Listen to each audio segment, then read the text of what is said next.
Alright, hell yeah. So we're going to do a tutorial, and this run just goes real well. So like that first move I'm going to call a toaster, because we kind of get the boat sideways up against the pile.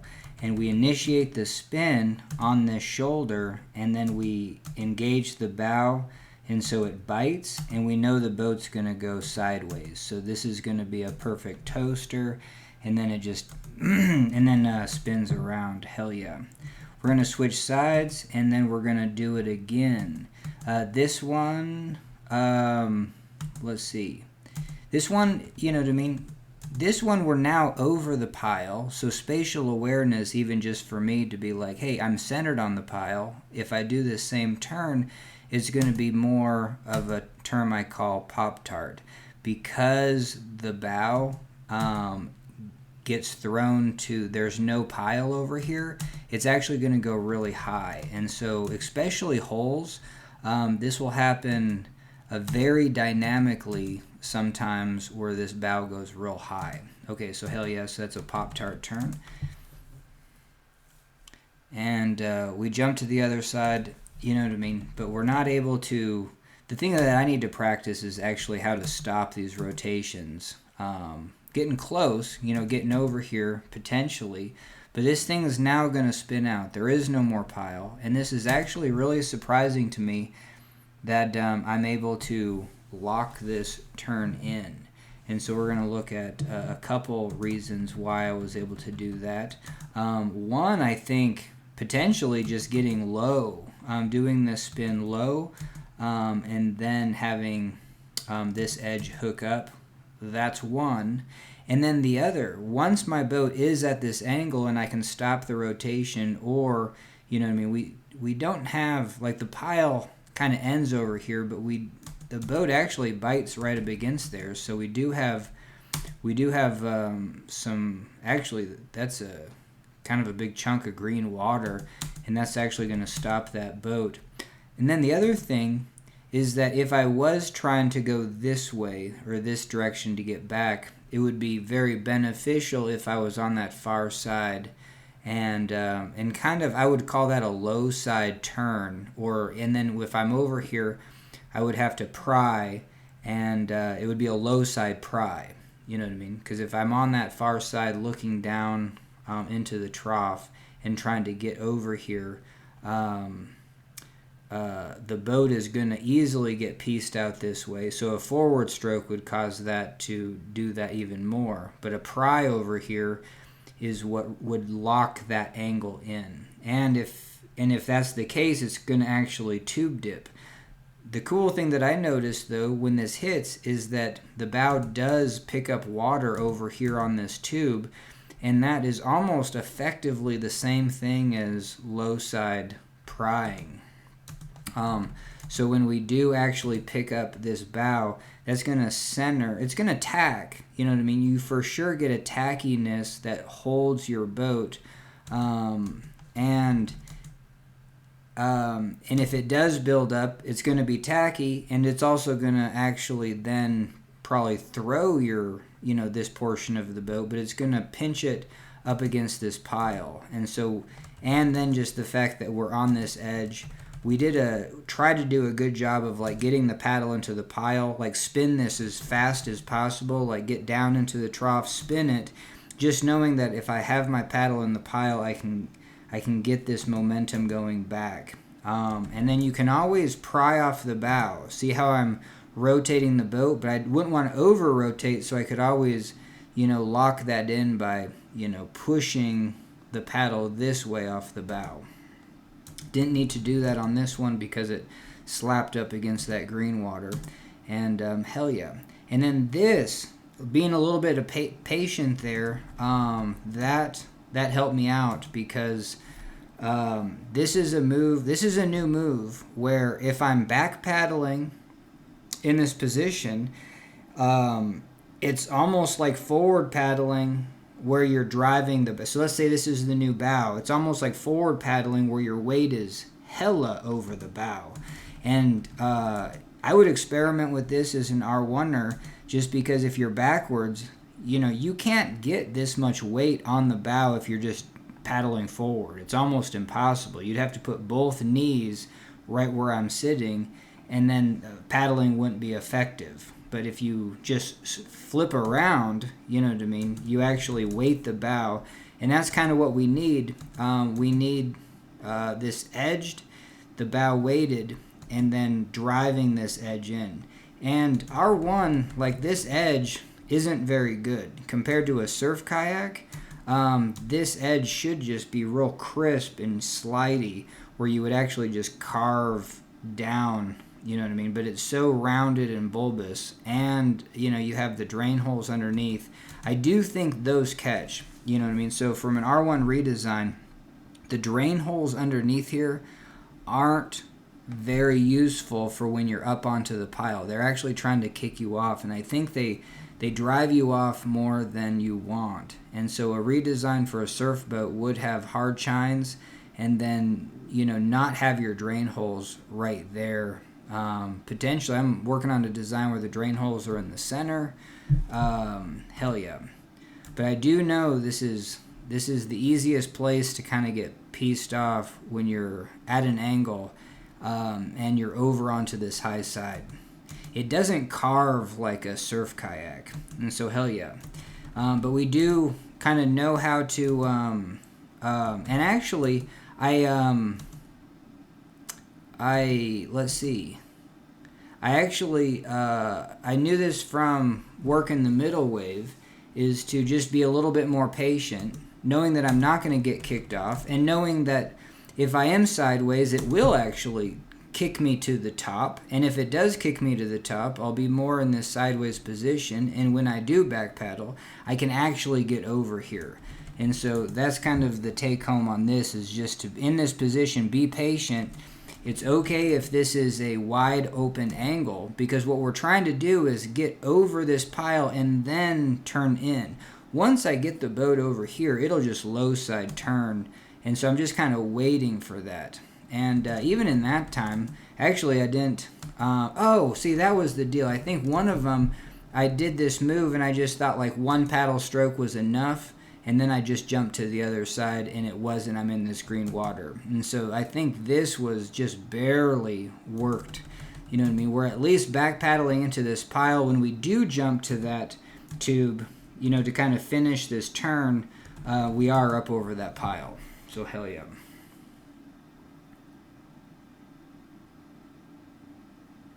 And then this is where one of the suppers, because this is really reminiscent of the sup. The supper, he has fins underneath his sup board, and he can be on this pile or just kind of anywhere, and this portion of the boat is up out of the water. The only way I'm doing that is if I lean to the very back, and then that's just going to drive you right down the trough. And so a couple of things here.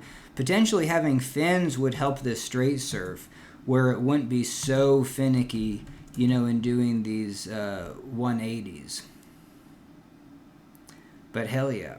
And actually, that's surprising on this one, because it seemed like this one I would have to do that same thing, you know, stop the boat short and then cut it back in that reversed position. But what we're also working on is like, hey, if I do jump to the other side, the boat is still angled this direction, and so I can do that low side pry. And so let's see if I, you know what I mean? And the boat's going to go over here, but we still do have a shoulder. So when I'm over here, paddling forward on this side towards that lower portion of the wave will drop me down into the trough. And then as I turn back this way, actually, that's surprising that I actually just jump onto this edge, because this edge still is real weak in an R1. You know what I mean? It's not as slicey.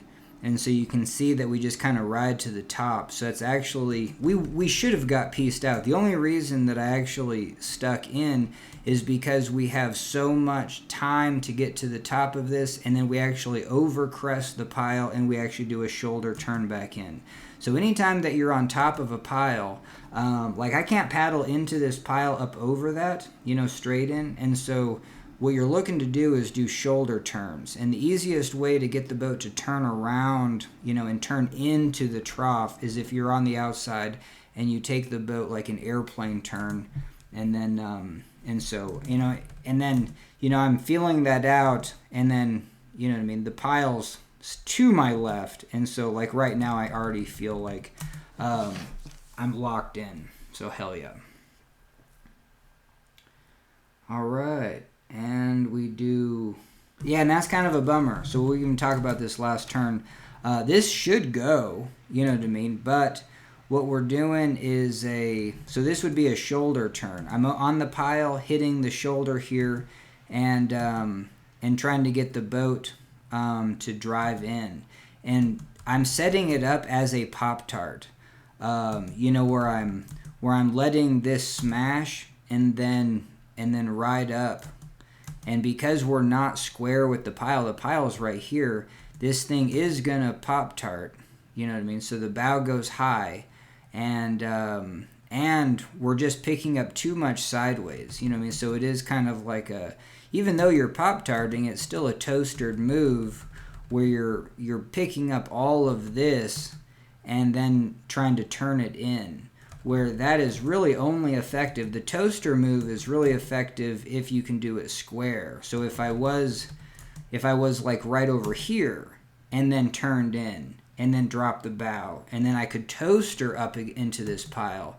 But like I said, we're already trying to get to the other side, and I'm thinking I'm doing a shoulder turn on the way in, and I'm kind of, I'm definitely on this side of the pile, and now I'm trying to do like a toaster turn. It feels like I'm trying to do a toaster turn here, and then it just kind of Pop-Tarts out.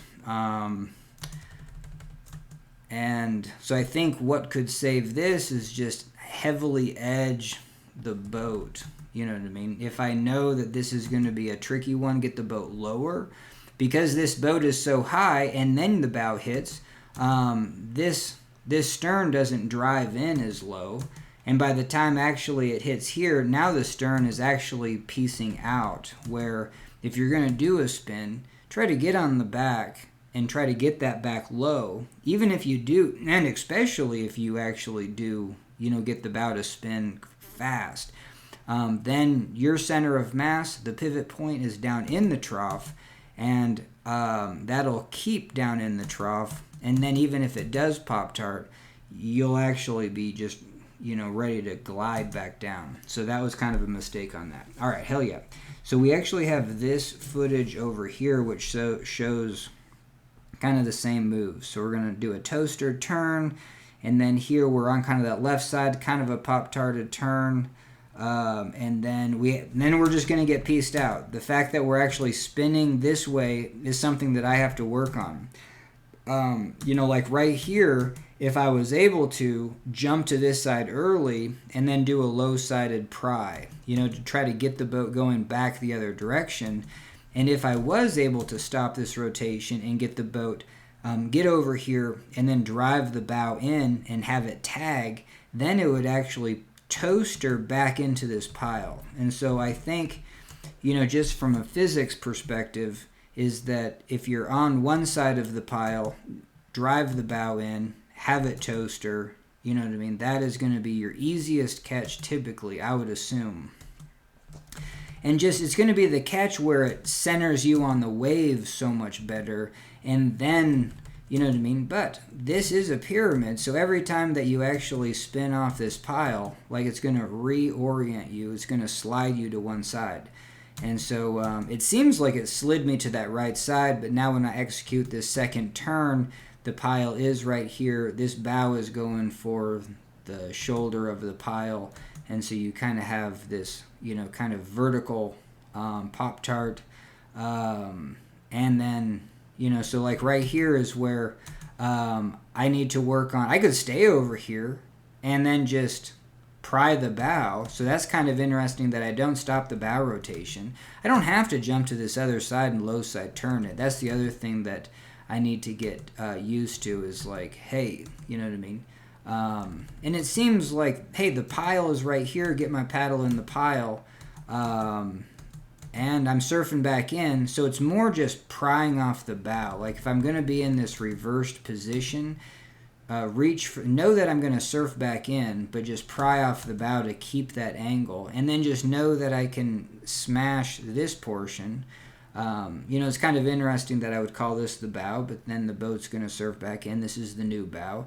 I'd want to smash the bow here and then kind of toaster that direction and square up. But here, this is what happens to me quite often, is now I'm doing another rotation, but it's just green water over here. And so this is where we actually save it. So this is a brand new move of this year, to being like, hey, if I do almost slide out, I still have that pile to work on, and when I do spin, my body's close to this pile, and it was useful to be low in the trough on this spin. So get low in the trough, get that paddle in the pile, and then get this heavily edged. Even though this, you know, I still think this actually helped, kind of locked it in. It could have sent me this way, but what it did is it helped keep this angle, and now I'm on that side. Because I'm in the reversed position, I'm heavily weighting. If this is the new bow, like I'm heavily weighting the bow in this back position. I'm doing back paddle strokes. I could probably easily just rip it. Well, after that, I could probably easily just rip it back in. But what I found is that I was just being the green water, and so I'm trying to use this angle, which seems to hold itself pretty decent in this position. It feels natural. And now I can work my way back over to that pile. And even just those paddle strokes, it would be the same as if I was trying to be over here kind of getting across. And it's surprising that it didn't take too much, but even just throwing the bow down into the trough and then switching over would be a little bit more effective. So take one big stroke, throw the bow into the trough, switch positions, and then I can straight surf. Hell yeah. And then this one, oh yeah, and we do a couple more surfs, so hell yeah. So this is where like, hey, if I am in the back position, this thing just rides to the lowest portion. That kind of baffles me, especially compared to the sup surfer, where it seemed like he was able to ride up the pile, down the pile. There's so much more dynamics, and so it's just interesting how in an R1, I don't know if it can't be just due to the weight. Well, I don't know, it could be. But hell yeah, just the fact that you just get so locked down into the bottom of the trough in a straight surf, that's kind of interesting. But this leaning back mimics a highly rockered boat, and so the boat is effectively just this long. It would be useful to have some fins.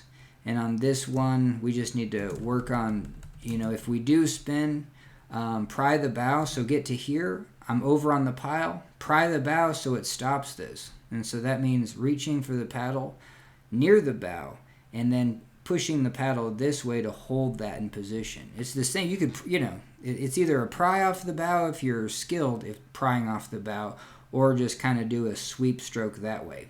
But that'll hold that angle. And then because here we were wanting to hit, if this is the new bow, hit and then toaster square up against that pile, especially on this side.